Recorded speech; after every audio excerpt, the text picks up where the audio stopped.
player in Yemen, and they should be treated as such. What we think the Yemenis should do is to get together and try to find a broad-based government in Yemen where all segments of the society can be included in the government of Yemen. Do not forget that Al-Qaeda is still very much active in Yemen. And do not forget the fact that Houthis have been very instrumental in fighting Al-Qaeda in Yemen. So they are not only part of the Yemen society, but they have been very instrumental in fighting terrorism and Al-Qaeda in Yemen. Therefore, in our opinion, it is the Yemenis who should decide about themselves, who should decide about their future. It is not for outsiders to tell Yemenis who should elect as the president, what type of government they should have. It is a domestic affair of the Yemen, and we hope that they can achieve their goal of establishing a broad-based government in Sana'a as soon as possible. A short follow-up question. What are your answers to the allegations that Iran is backing the Houthis? Because a lot of Gulf countries have been alleging this as U.S. as Saudi Arabia. You know, this is not the first time that we are hearing these allegations. In fact, Iranophobia has become a business for certain people in our region. You have heard that Iran is being behind of every action in the Middle East. Iran is an important country, no doubt about it. Iran, thank God, is a stable country in a turbulent Middle East. But that does not mean that whatever happens in our neighborhood, Iran is responsible for. We have good relations with Houthis. We have contact with them, but they are the masters of their action in Yemen.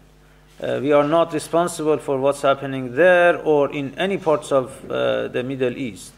We have good relations with many countries, with many groups in the Middle East, but that does not mean that Iran has a very important role in the sense that it can dictate what's going on in our region. But we have a potential. We are using our potentials to make the Middle East to become a stable region, because that is in our benefit, in our interest, to have a stable Middle East. I have a question about the new Silk Road policy and Iran.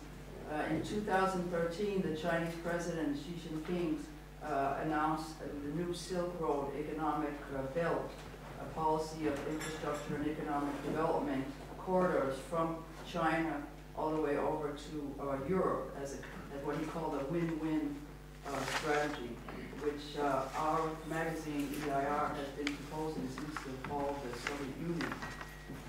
And now this has been advanced by the decision of the BRICS countries in July to establish a real economic development alliance of energy, rail, and establish financing institutions. There's also been proposals from the Russians to have this infrastructure as a part of the Afghanistan peace negotiations. So in terms of Iran, I know that there has been in 2014 the Iran, Turkmenistan, Kazakhstan line was completed, and that the Chinese are going to be financing the Tehran to Mashhad line and other lines. So how do you see the role of Iran in this new Silk Road economic development strategy? Mm-hmm. Yeah. It is an important undertakings by Iran and others along the other countries along the Silk Road. We think that if we can establish such a road, and if we can strengthen cooperation with countries along this road, naturally a huge number of people can benefit from such an exercise. Our policy is to first let me say that Iran is located in a very strategic area. You know, in the south we have Persian Gulf, which is a natural way to the high seas. In the north, we have not only the Caspian Sea, but a number of Central Asian republics who are eager to have access to high seas, who at the same time want to diversify their contacts with not only east but to the west as well. So Iran can be a transit road for these countries to send their items, their exports to Europe, and get their imports from Europe and Eastern and East through the territory of Iran. So we have established a good link connecting the northern border, northeast part of Iran, to Bandar Abbas in the Persian Gulf area.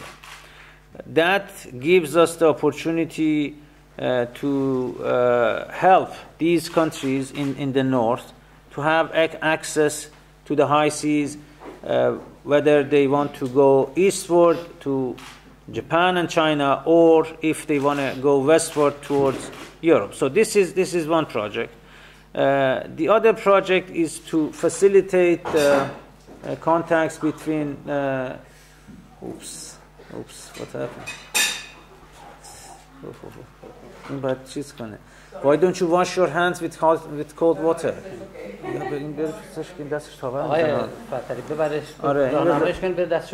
اگر یه چیزی هم زیاد باز کرد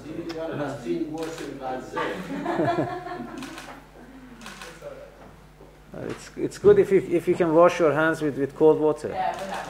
Yeah, go ahead. I have a red hand the rest of the day. Yeah, please. Thank you, sorry. Sure.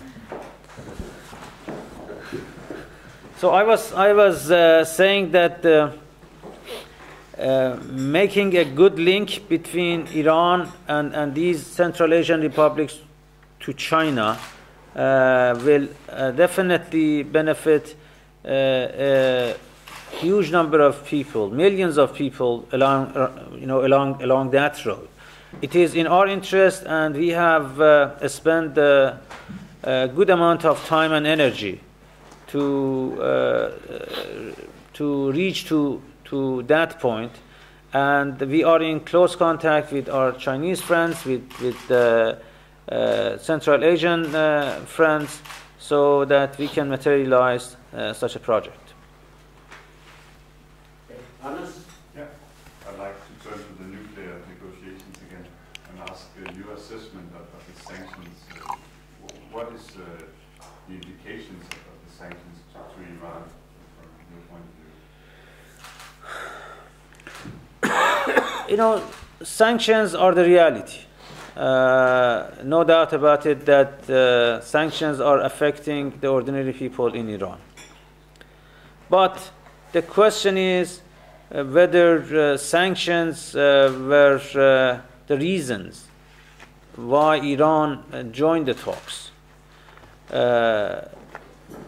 Americans and some Europeans have been saying that due to sanctions, Iran have joined the talks. we cannot accept such a proposition.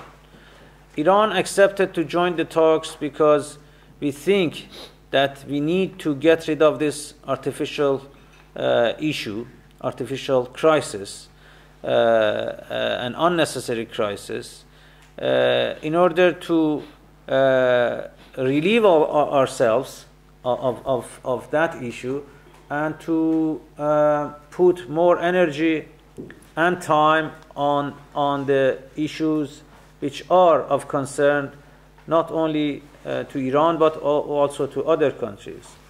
This question of terrorism and extremism is something that we really need to focus more on that issue. Otherwise, all of us will be in trouble. All of us will face consequences that we have not even thought about. Therefore, while sanctions create problems, but we have to get rid of this nuclear issue so that we can spend our energy on the real issue. You know, the Iranian nuclear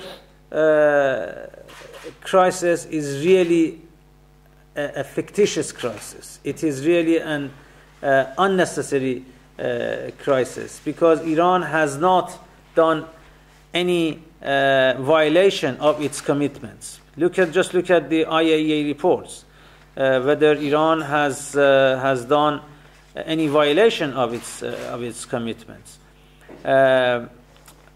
But at the same time, we think that sanctions which are harming the ordinary people can have no immediate effect on Iran's performance, both domestically and internationally.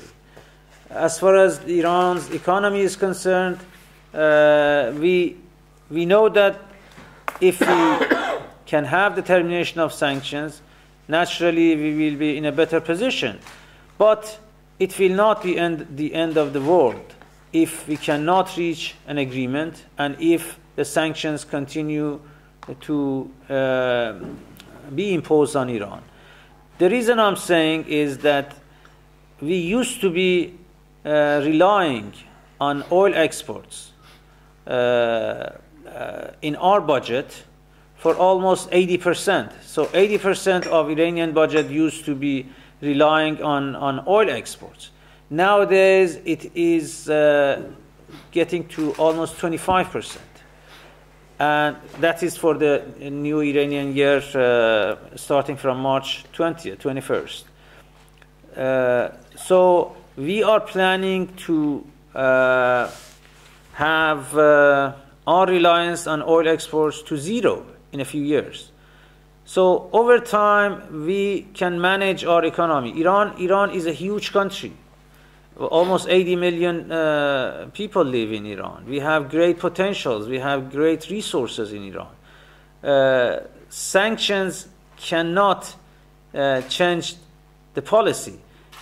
You know, before the sanctions were applied against Iran back in 2006, Iran used to have less than 200 centrifuges. And the sanctions were applied against Iran in order to prevent Iran for further development of its peaceful nuclear program. But in reality, it did not achieve its intended results, because nowadays we have close to 20,000 centrifuges. So almost 100 times more. So during the last couple of years, when sanctions were being applied on Iran, we continued to have our peaceful program. But we believe that we need to work together in order to close this file and get rid of sanctions. And as I said, sanctions to some people are like a very sacred asset that they need to keep. And if that is the case, I'm afraid that we will not be able to arrive at a conclusion for the nuclear issue. But we need to look forward we need to look forward in order to have a better understanding and find a peaceful solution for this nuclear issue. I also just to ask about the tragic situation in Syria. More than 200,000 people have been killed the last 3-4 years now. What is needed and what can be done in Syria to solve that? You know, Syria is in a very difficult situation these days. Although the government in the last few months have been able to defeat terrorists in certain parts of Syria, but still the fighting is going on. We believe there is no military solution to the conflict in Syria, and the people have already suffered a lot.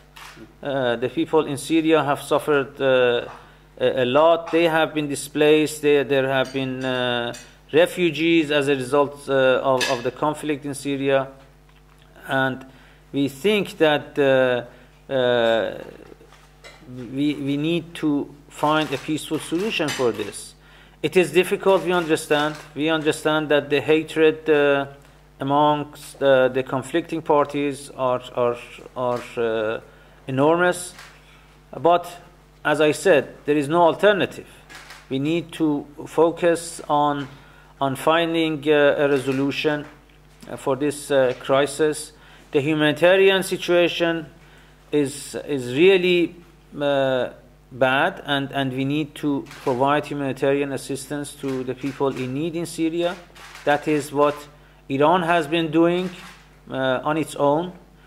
We have been also cooperating with other countries within a trilateral mechanism, Iran and Syria, and for instance Switzerland. We have been working with Swiss to provide humanitarian assistance to the people in need in Syria. And at the end of the day, if we want to have a permanent settlement in the Syrian conflict, we need to support every initiative designed to help solve the problem peacefully. That is why we have supported de Mistura, UN Representative de Mistura's plan of having a local ceasefire in Aleppo. We have been supporting the Russian initiative to bring all the conflicting parties to the negotiating table in Moscow. And we support every political initiative because we don't think that there is an alternative to peaceful solution. I don't know who is the boss here. I mean, yes. It's just a follow-up on this. Do you also support the idea of negotiations with the regime in Syria based on the fact that Assad is not going to be there in the long run, but in the short run? That's what on the table right now. You know, what is important is to get the conflicting parties to the negotiating table without any precondition. Because for the last couple of years, you know that certain countries and certain groups have introduced a precondition for even to start a negotiation, and that has failed. So the result has been more bloodshed. The result has been more, conflict. The result has been more displacement of the Syrian, population. Therefore, we should just get rid of the past thinking, which has sort of precondition for any peaceful attempt for the Syrian conflict. So, without any precondition, there should be a talk amongst conflicting parties in Syria, and we believe that this is the only way that can that can achieve peace in that country. But would you you are affected by this terrible war? Would you, Iran, put pressure on the Syrian president to accept that he's not going to be there for the next 7 years? He's going to be there during the negotiations, maybe in a short transition period, and then you leave it to another government. You know, as I said, we should not accept any precondition for the successful conclusion of the talks in Syria. If we accept any, it is our opinion, it is our judgment that if we allow preconditions to be raised in the way of negotiations, these will not be, it will not be solved. I mean, that the problem will not be resolved, because one country will produce one condition, another country will produce another condition, another group, the third group will introduce another precondition. So you will have an endless process in which different preconditions will be raised. So in order to have a sound, practical approach, you need to start talking without any precondition whatsoever. Otherwise, you cannot have a resolution of the situation. Do you agree and support the way that Assad has been handling the situation in Syria? Oh, it is for the Syrian people to decide whether he has been helpful or he has not been helpful. You know, there is a legitimate government in Syria headed by President Assad, and